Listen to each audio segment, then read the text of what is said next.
तमिलनाडु में चीन के झंडे पर सत्ता पक्ष और विपक्ष आमने सामने आ गए। विवाद के केंद्र में एक पोस्टर है जिसे डीएम की सरकार ने छपाया है। यह एक विज्ञापन है जिसे इसरो के दूसरे स्पेसपोर्ट की आधारशिला कार्यक्रम के लिए छपाया गया। यह विज्ञापन बुधवार को राज्य के तमाम स्थानीय समाचार पत्रों में प्रकाशित हुआ। पोस्टर में जो भारतीय रॉकेट दिखा उस पर चीनी झंडा लगा था। पीएम मोदी ने आज तमिलनाडु के थुथुकुडी जिले में इसी स्पेसपोर्ट की आधारशिला रखी है। पोस्टर में पीएम मोदी के साथ सीएम स्टालिन की तस्वीर भी लगाई गई थी। साथ ही डीएम के सांसद कनिमोई, मंत्री उदयनिधि स्टालिन, डीएम के मंत्री थिरुअनीता राधाकृष्णन के साथ एक और डीएम के नेता पोस्टर में दिखे। इन्हीं तस्वीरों के बीच चीनी झंडा लगे भारतीय रॉकेट की तस्वीर थी। जैसे ही यह पोस्टर सामने आया, बीजेपी ने इसे डीएमके का चीनी प्रेम बता दिया। पीएम मोदी ने इसे भारतीय वैज्ञानिकों और स्पेस सेक्टर का अपमान करार दिया।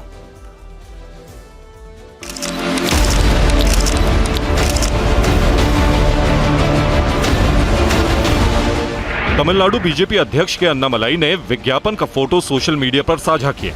लिखा, डीएमके मंत्री अनिता राधाकृष्णन की तरफ से आज प्रमुख तमिल दैनिकों को दिया गया ये विज्ञापन चीन के प्रति डीएमके की प्रतिबद्धता और हमारे देश की संप्रभुता के प्रति उनकी पूर्ण उपेक्षा का प्रतीक है। इसके बाद तमिलनाडु दौरे पर पीएम मोदी ने तिरुनेलवेली में जनसभा को संबोधित किया। यहां उन्होंने डीएमके सरकार पर केंद्र की योजनाओं का झूठा क्रेडिट लेने का आरोप लगाया और स्टिकर का मुद्दा जनता के सामने उछाल दिया। डीएमके एक ऐसी पार्टी है जो काम तो करती नहीं, लेकिन झूठा क्रेडिट लेने के लिए आगे रहती है। ये कौन नहीं जानता कि ये लोग हमारी स्कीम पर अपने स्टीपर चपका देते हैं। अब तो इन्होंने हद कर दी। इन्होंने तमिलनाडु में, अभी अन्नामलाई विस्तार से बता रहे थे, इन्होंने तमिलनाडु में इसरो लॉन्च पैड का क्रेडिट लेने के लिए चीन का स्टिकर चिपका दिया है। पीएम मोदी यहीं नहीं रुके। डीएमके के पोस्टर पर चीनी झंडे को उन्होंने भारतीय वैज्ञानिकों का अपमान बता दिया, जनता के टैक्स का अपमान करार दिया। भारत के स्पेस की सफलता को वो दुनिया के सामने, तमिलनाडु के सामने रखना नहीं चाहते थे। उन्होंने हमारे साइंटिस्टों का अपमान किया, हमारे स्पेस सेक्टर का अपमान किया, आपके टैक्स के मनी का अपमान किया, आपका अपमान किया। बीजेपी के आरोपों का डीएमके सांसद कन्निमोझी ने जवाब दिया। See, I don't know what the person who did the artwork, where they found the picture from, and I don't think India has declared China as an enemy country or anything. DMK wants to prevent the second facility also here.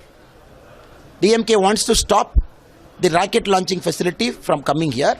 DM के नेता भले कुछ भी कहें, लेकिन poster विवाद से सरकार असहज जरूर हो गई है।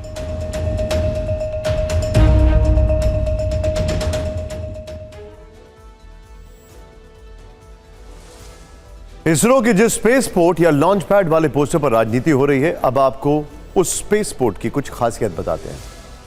इसरो का नया लॉन्च पैड तमिलनाडु के कुलसेकर पट्टिनम शहर में बनेगा। यहां से दूसरे स्पेसपोर्ट से छोटे सैटेलाइट्स लॉन्च किए जाएंगे। यह करीब 2000 एकड़ में बनेगा, जिसे बनाने में करीब 968 करोड़ रुपए की लागत आएगी। इसरो के इस नए स्पेसपोर्ट से वैज्ञानिकों को भविष्य में क्या फायदा होने वाला है, यह भी जानना जरूरी है। इससे लॉन्च किए जाने वाले रॉकेट के डायवर्जन की जरूरत खत्म होगी।